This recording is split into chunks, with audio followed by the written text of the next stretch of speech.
Hello, welcome to our first episode of Behind the Bid.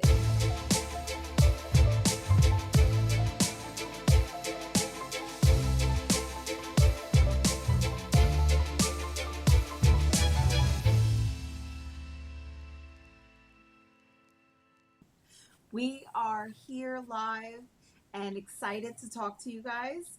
I am your host, Natasha Velez, CEO of NVS Strategic Solutions, with my beautiful co host, Tammy Hester. Tammy, introduce yourself. Sure. I am Tammy Hester. I am Senior Vice President of ACI Health. We are a healthcare staffing agency that's very proud to be a supporter of so many agencies in our federal space. And I'm just excited to be here with Natasha and get down to some talk and what we know and what we learn and what we've heard, and we can share it with you. Absolutely. So, for all of you that don't know, we are starting this podcast because we want to talk about the things that don't get talked about enough. And yes, we want to spill the tea. We want to have some real conversations about all the things in the background that people don't talk about in the forefront. So, hence why Behind the Bid was created. And we're going to start this episode with GovCon Unfiltered. What goes on in conferences? Let's talk about conferences because it's conference season, right? It's It is. everyone's planning their year, what they're gonna do, and where they're gonna go, and who they're gonna talk to, and it's capture management. What are you seeing out there, Tammy? I'll let you start it off. I think every industry has a different focus. If you are into innovation, you're going to find a conference for you. DoD has lots of innovation programs. For me, someone who's on the healthcare side, I'm always looking at my VA conferences. Of course, I'm looking at our procurement conferences that occur here in DC. That's a big one for me. And we always have the small business conferences that occur all over the nation. And sometimes when you're at these conferences, we hear the speakers on the stage, right? We hear their speech. It's been prepared. It's been vetted by the government. They're prepared to give you all the FAR regulations, but it's that behind the scenes conversations, when you get to know them on a personal level. And you're also getting to know them just based on their needs. It's those conversations we want to talk about. Yes, and I think let's keep it real. What is it with conferences that people hate the most? I have noticed everyone I talk to. I don't know if it's that post-COVID issue where we're all like, I don't want to leave the house. Yeah. You have a lot of introverts, so capture management and business development. There's a lot of folks that are more introverted and don't want to go to conferences. It also feels like the little cliques, almost like high school. Everybody kind of goes to what they're comfortable in. But like, what would be your advice, I guess? Because you go to a lot of conferences. You go to way more conferences than I do. I Uh, do. I love conferences. how do you find that someone can be successful when you go to a conference? Do you pre-plan? Do you just go and go off vibes? Like, how do you navigate that? For me, and I've learned this from, some of my past mentors, and Mm. not only my past mentors, but KOs and cores and even presenters at these conferences. The first thing I learned many, many, many moons ago, and I think my hair color kind of shows the number of moons I've been around, but I will say the number one, probably the biggest pet peeve of any government official is when people walk in and say, what can you do for me? Like, what do you have? I do X. What is it that, what opportunities do you have Give me a available? contract. Yeah, how can you give me work? And I think they try to keep a smile on, oh, well, what you want to do is you want to do this and do that. But then In the when back the of my mind. after parties start and everyone's talking behind the scenes, it's like, yeah, I work for the Air Force, but I don't know all $300 billion acquisitions that are out there. Yep. So when you come to my table and you're saying to me, what can I do? They're lost. The question is, hey, I came to this conference, Mr. Air Force man, and I looked up these acquisitions that I know I can do. So don't go to a conference expecting someone to give it. You have to go Yep. to the conference looking for something. Very much so. And it's just kind of, I think it's like sales 101. You don't want to go with your Mm-hmm. hand out, right? It's always Yeah. about, and we do this in capture, we do this in proposals, we do this in sales, you do this almost in every field, right? But in order to get someone to address you, support you, acknowledge you, you can't start with I. You can't, it can't be about Never. me. Even though, right, we're very selfish human beings. We all think about me. You have to do some sort of like emotional intelligence to this, right? Sales is very, very much about you. If I want to get something, I need to give you something. I need to guide Mm-hmm. you to that direction. So you almost have to be very advantageous with how you approach it. And I always tell people when we go to a conference, we treat it like a Black Friday sale. Like I'm old school. Like Yes. I want to print out every single store, what they're selling. Yes. Like I want to know what you buy. Is it what I sell? Again, back in the day, I would go with my newspaper to the store and be like, okay, they got Mhm. TV. So okay, I Yep. tell one son, you Yep. go get the TV, and then I want you to go get the VCR, and then they got a chair on sale. Like, That's you right. have to be active. You And if do. and Natasha, you and I have been through this. I will have a booth and someone will say, "Well, can you just give me about 3 or 4 FTEs? Just give it to I me. just need a little work. Just a I'll little get on help." my, it'll help me get on my feet. I'm like, first off, nah, that's exactly how you could feel, but don't say that. Sometimes Yeah. relatability and honesty will not always the best thing because Mm, all that does is increase your risk. It shows me absolutely. when you're honest in that capacity that you're high risk. Like we could be cool and talk about that at the bar any day of the week, but like if we're gonna do business, I don't want to do business with someone that's a high risk. Oh Especially I God, think no. right, like so just there has to be some sort of etiquette to business. Hmm. Um, do your homework. I think that we say that to say is do your homework. Go with intention. Plan who's going to Hmm. be there. They give you those site maps and they tell you like who what agencies and not just agencies primes. Primes, Oh, primes is right? yeah, it's key. You know They it. tell you who the primes are. Mm-hmm. We get listed. We're a prime looking for a sub, and we want all the subs we can get. We need help. My goal is always 100% fill rate, and I'm not going to be able to do that alone. Right. It's important that I have a sub, but it's also important that I have a sub that doesn't place me as a prime at risk. Right. And I have to always think of that. If you don't have an understanding of SCA, you can't ask me to give you work. Right. So you have to come to the table prepared.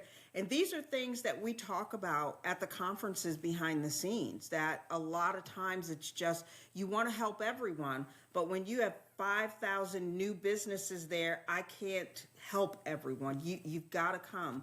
And I think the biggest thing you said in the beginning, it sounds simple. It sounds so simple. But it's not. But please, for the love of God, read. Can we just go back to just reading and comprehension? Remember the times in elementary school when you had all those little stories you had to read and then you had to go home and write a report on it? Yeah. That was the purpose of those reports, so you could read for comprehension. Yes. And I say this with all the love in the world. I really do. Uh, I'm not being mean, but read. yeah. Do not ever put yourself and your company in a situation you're going to partner and you don't know what's going on. Right. It's very true. Debarment is real.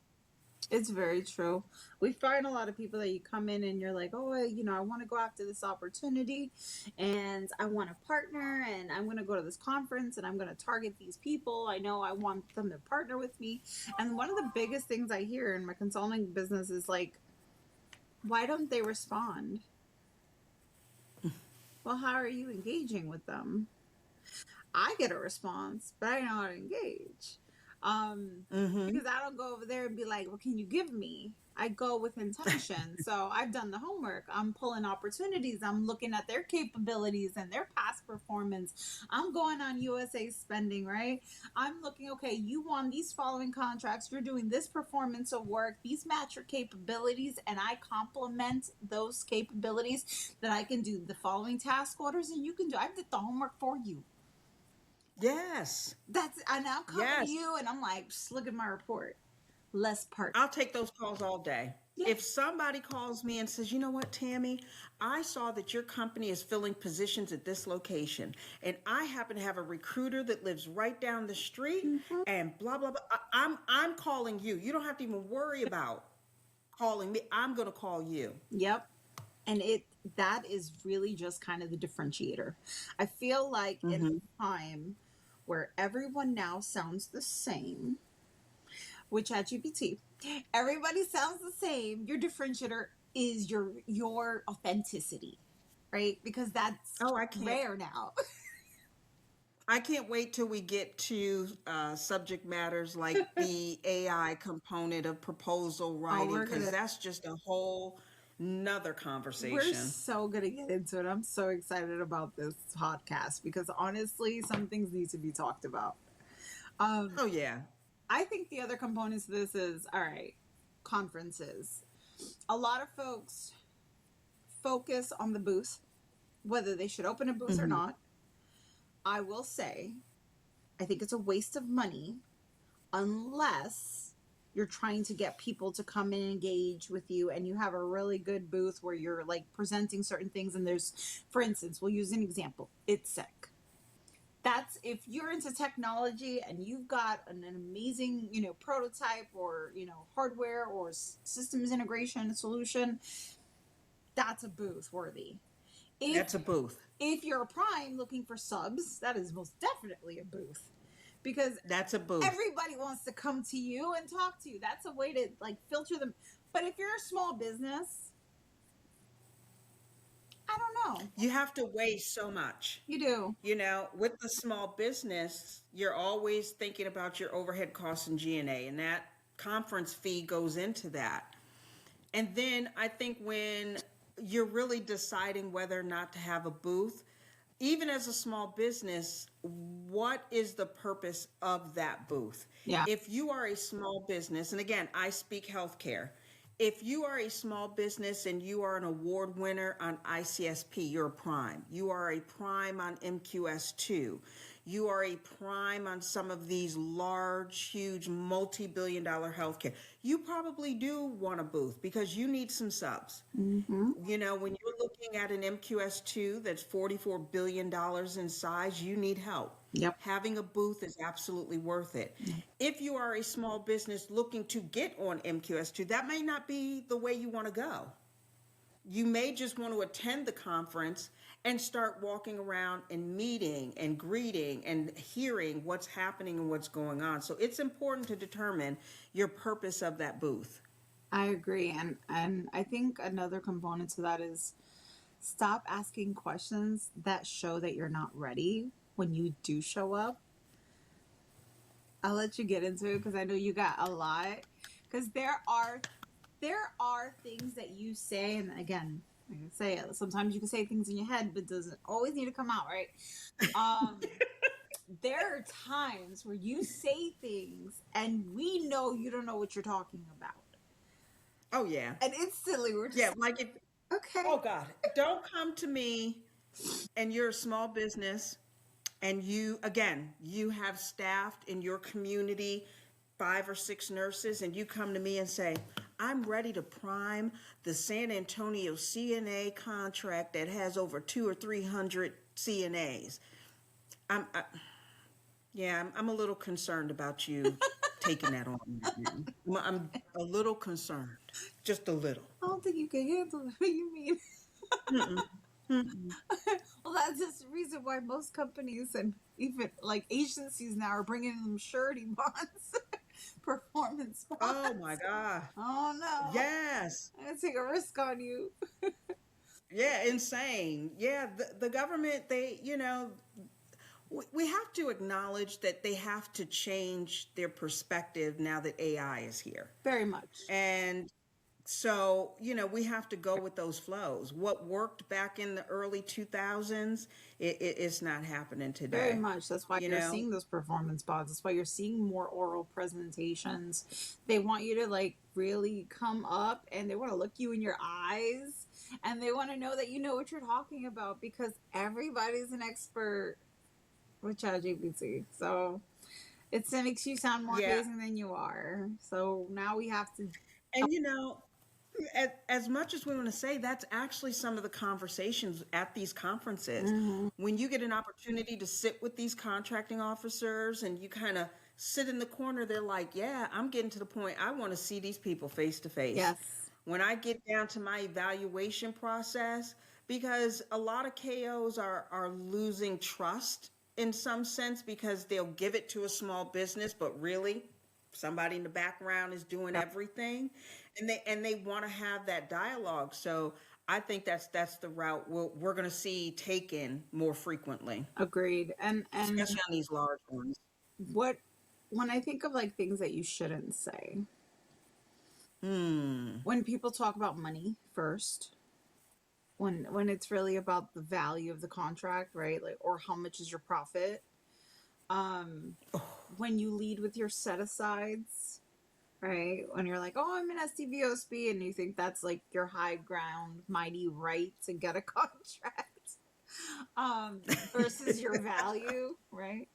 Um, who can tell me how to do this, or who can do it for me? I don't Mm-hmm. really have time. Can you do it for me? Um, Yep. there's a lot there. Can you extend the deadline? Now, Oh, that's the big one. I'm not always against it, mostly because I do it. Can you extend it? Um, but But I think okay, it becomes crazy when the opportunity's been out for yes, 25 very much days. so. You just found it And today, you want to and extend? now you saying, "Can we get an extra 20 Fair days enough. today?" Fair enough. Who's the Yeah. incumbent? You hear it all the Yep. time. You see it on the Q&A, and I'm like, bro, it was one USA spending search. It was not that Let me hard. tell you, if anyone who was looking at or thinking about MQS2, just take a moment to find the old Q&As. I think they had 888 Mm, questions.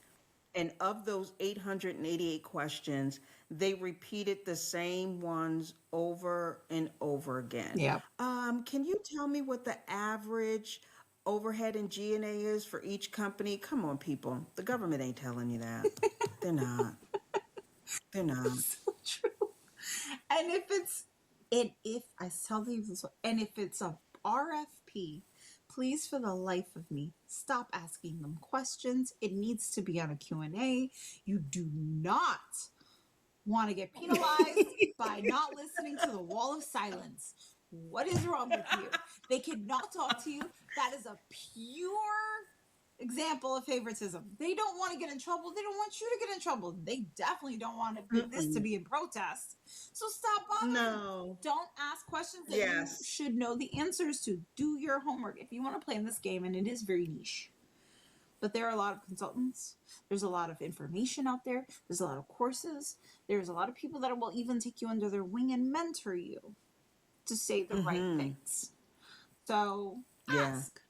ask, listen, absorb, and then take that out into the field. And I promise you all, you will be so much more successful for it. Yes. Now, And then hopefully the chatter at the conferences will go down, I know. Hopefully. Well, let's think about this. Last but not least, when we talk about conferences, and I know you feel this because you and I have gone to a couple of conferences together, and I see this happen to you quite often because you're a prime. And I always think it's kind of funny, but I feel bad for you. The ambushing. You get Oh, ambushed. There are a yeah, I million do. people with their company capability statements and all of their, their whole family and friends, and they're circling around you because you are the divine. You're the way forward to get an easy contract. So it's let me hear my pitch.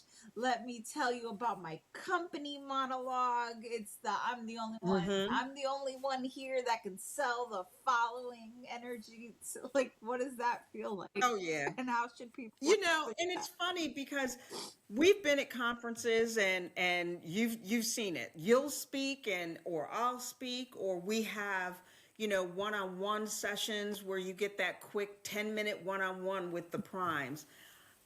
I love them. I do. What I don't love is I have a guilt feeling when I have to tell somebody, beloved, you are not there yet. And it hurts to say that. And I'll give you an example. We know that the government hit the IT sector, Right. right? It's been hit, dozed, and everything else that we know. Right. And we know that businesses who had a single streamline of business in the IT sector are now forced to diversify. Right. I think the diversification has to be strategic. Mm-hmm. If you're in the IT realm and you did staffing for IT, it would be easier for you to come to another level of staffing. But if you've never done staffing, learn it before you try to enter into it, because it is and it's the same thing for me. I do staffing. I'm not going to jump to programming. It's not my field. Yes, very much so. I think that it goes back to the whole prepare who you're going to Mm-hmm. speak to, map it out, everyone's capabilities. What are they interested in? It is the same as when you address pain points for the agencies. It's the same as the primes. They have their own pain points. Same. Study them. That's sales. This is what this is. And I know I've heard a lot of people say, like, I'm not good at sales. And I got to be very honest with you. I wasn't always good at sales either. But Mm-hmm. one thing I did learn that got me better at sales is that no one's going to sell my business better than me, because I'm the only one that actually cares about my business. Nobody else is going to care about your business more than you do. Yep. So you almost have to be sometimes a little cringy, but you have to advocate for yourself. You have to educate yourself, and you have to remember that it is not all about you. It is about the Mm-hmm. client, because essentially when you win It that is. contract, because we only worry about the dollar value, when you win that contract, you're providing a service to that agency, to that prime. You're providing a service. So what do they care about? What does your service solve? What do you solve? How do you add value? What can I get from you? That's what they care about. It's not personal. That's all I care about. How can you help me be successful? No. I have this big old contract. I have a 82% fill rate. How can you help me get to 100? Yep. What specifically can you do? Mm-hmm. And it's got to be more than just, I can help you. And please, another one. Here's another one I hear at conferences. Well, do you think you could cover my payroll for me until the invoices come through? Can y'all please learn about invoicing in the government? Because honest to God, that's a problem. Mm-hmm. You And have to learn invoices and you have to have revenue. I will quite literally, okay, shameless plug to Parabliss, but Teresa Moon, hit her up. I sent everybody her way when they want funding. Let me tell you, y'all better stop playing with Miss Moon. She's She it. know what she doing. She is it. Y'all better stop playing with She her. got you. Holla at your girl. So she's gonna kill me. So with that being said, if you want to go to a conference, prepare, Mm-hmm. plan, double plan. Make the Mm-hmm. most out of your time. It'll help you not feel so anxious because you have a plan. You have a mission. If you have a mission versus you just standing there like, I don't know what to do with myself, there's only so many times you can walk around and collect your little pens and your pins, right? Like, you have to make this actionable. And the only way that's going to happen is go with an agenda. And everything honestly kind of falls into place once you do. Because once you start talking to one person, Yes. they're going to introduce you to another person, then you're going to introduce another person. All the time. And then you're going to go to lunch, and then you're going to have drinks, and then, and then tomorrow you follow up, hey, you want to breakfast? Like, it just kind of falls into place. But, like, start with a plan. It flows completely. Mm-hmm. I can't tell you how many times I'll have someone come to my table during the one-on-ones, Mm-hmm. and I'm like, you know what? I can't use you. I will stand up and be like, hey, and I always call him Air Force guy because he always ends up sitting next to me. Air Force guy, hey, yo, I know you got this contract coming out. Talk to this person over here. They may be good. We are so open. Right. I refer people all. I can't tell you how many times I've sent folks to Natasha. Yeah. I'm like, Natasha, this company is right on the edge. And I think with certain assistance, you can get them over that hurdle. Mm-hmm. True GovCon consultants and GovCon lovers, I like to call us. Yeah. We're not stingy. We are not stingy at all. We can only. I will refer people to other folks all the time. Mm-hmm. I'm the same exact way. I am all about it. You cannot, just like in government contracting, you can't do it in a silo. You can't do every task order. It is $895 billion. There's no way you can do all that work on your own. All right, we can all make money here. Okay, we can all get a piece of that pie. So next year, this is where the cash really be flowing. 1.5 trillion in 2020. Excuse me, 2027. Like, you're not gonna do it all alone. I'm not gonna do it all alone. I can't do all these clients. That's called scalability. I need help. So I am all about, like, I have someone that I do business with for GSA. I have someone that's BD. I can't be everywhere. And I'm not an expert at everything. Oh God, I'm not. And I'll tell you that quick. I'm not. And I don't want to be. I'm really great at proposal management. I'm really good at proposal writing. I'm really good at sales. That's it. Everything else, I have someone for that. Give me a capture opportunity, baby. I'm on it like white on rice. Let me help you understand something. Let me tell you, Natasha, you know me. I know. Let me tell you something. I love capture. I love capture so much that I refuse to watch the news. I watch C-SPAN. I want to know, where's Congress putting its money? Are they sending it? When they're cutting that HHS budget, where are they putting that money? Oh, we had a hiring freeze in the government. That means they may need some contract. I will research everything. You have to be hungry. Yes. And as Natasha said, with $800 billion worth of acquisitions out there, you cannot be lame and think it's going to come to you. Yes. Because it just ain't. Nope. But you can follow. Closed mouths don't get fed. And you miss 100% of the shots you don't take. Amen to that. So, last but not least, I will leave you with one last thing before we start slowing down on the show. Yes. I hear this often, and I see it very often. When you go and you start planning your year for conferences, I know you're all very busy. And we all want a BD person. And it's great. But I hear quite often, you get a BD person, you even outsource a BD person, and they don't come back with anything impactful, actionable, any sales, right? Again, no one knows or likes your business as much as you do. Even if you're CEO and you start growing, you are BD. You're BD. Yep. You have to go out there. You have to shake the hands. You have to make it. No matter what, give everything else to the people around you. Operations, payroll, project management.